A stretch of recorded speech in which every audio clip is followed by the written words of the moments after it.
نبی کریم صلی اللہ علیہ وسلم نے نماز کے وضو کی طرح ایک مرتبہ وضو کیا،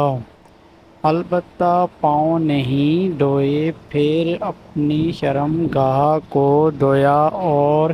جہاں کہیں بھی نجاست لگ